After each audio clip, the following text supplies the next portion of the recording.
बार देवी सत्यभामा ने देवी रुक्मणी से पूछा कि देवी, क्या आपको मालूम है कि श्री कृष्ण जी बार बार द्रौपदी से मिलने क्यों जाते हैं? कोई अपनी बहन के घर बार बार मिलने थोड़ी ना जाता है।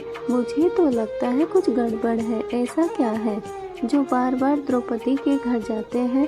तो देवी रुक्मणी ने कहा, बेकार की बातें मत करो, ये बहन भाई का पवित्र संबंध है। जाओ, जाकर अपना काम करो। ठाकुर जी सब समझ गए और कहीं जाने लगे तो देवी सत्यभामा ने पूछा कि प्रभु, आप कहाँ जा रहे हो? ठाकुर जी ने कहा कि मैं द्रौपदी के घर जा रहा हूँ।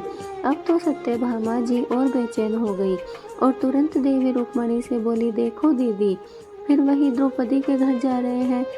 कृष्ण जी ने कहा कि क्या तुम हमारे साथ चलोगी? तो सत्यभामा जी फौरन तैयार हो गई और देवी रुक्मणी से बोली कि दीदी, आप भी मेरे साथ चलो, द्रौपदी से ऐसा मजा चखा के आएंगे तो वो जीवन भर याद रखेगी। देवी रुक्मणी भी तैयार हो गई। जब दोनों देवियां द्रौपदी के घर पहुंची तो देखा कि द्रौपदी अपने केस संवार रही थी। जब द्रौपदी केस संवार रही थी तो भगवान श्री कृष्ण ने पूछा, द्रौपदी क्या कर रही हो? द्रौपदी बोली, भैया केस संवार के अभी आई। तो भगवान बोले, तुम काहे को केस संवार रही हो? तुम्हारी तो दो भाभी आई हैं तो तुम्हारे केस संवारेंगी। फिर श्री कृष्ण जी ने देवी सत्यभामा से कहा कि तुम जाओ और द्रौपदी के सिर में तेल लगाओ और देवी रुक्मणी, तुम जाकर द्रौपदी की चोटी करो। सत्यभामा जी ने रुक्मणी जी से कहा कि बहुत बड़ा अच्छा मौका मिला है, ऐसा तेल लगाऊंगी कि इसकी खोपड़ी के एक बाल तोड़ के रख लूंगी।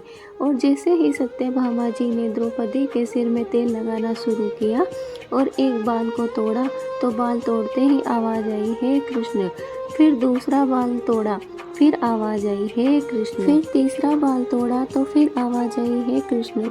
सत्यभामा जी को समझ नहीं आया और देवी रुक्मणी जी से पूछा, दीदी आखिर ऐसी क्या बात है? द्रौपदी के मस्तक से जो भी बाल तोड़ती हूँ तो कृष्ण का नाम ही क्यों निकल कर आता है?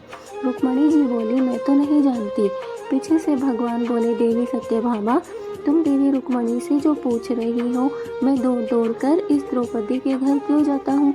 क्योंकि पूरे भूमंडल पर, पूरी पृथ्वी पर कोई संत, कोई साधु, कोई सन्यासी, कोई तपस्वी, कोई साधक, कोई उपासक ऐसा नहीं हुआ जिसने एक दिन में 3.5 करोड़ बार मेरा नाम लिया हो। और द्रौपदी केवल ऐसी है जो दिन में 3.5 करोड़ बार मेरा नाम लेती है।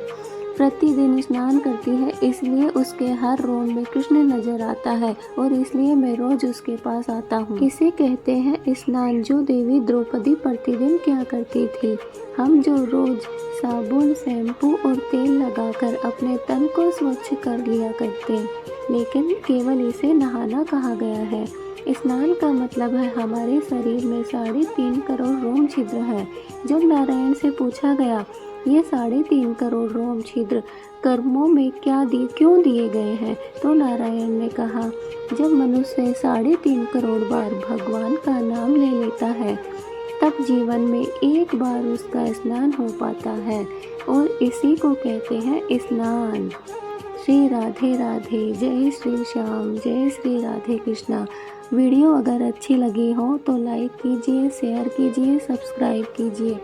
अगर आप हमारे चैनल पर नए हो तो प्लीज़ हमारे चैनल को सब्सक्राइब जरूर करना और हाँ, कमेंट में जय श्री श्याम, राधे राधे, जय श्री कृष्णा जरूर लिखना। मिलते हैं अपने नेक्स्ट वीडियो में, तब तक के लिए जय श्री श्याम, जय श्री राधे कृष्णा।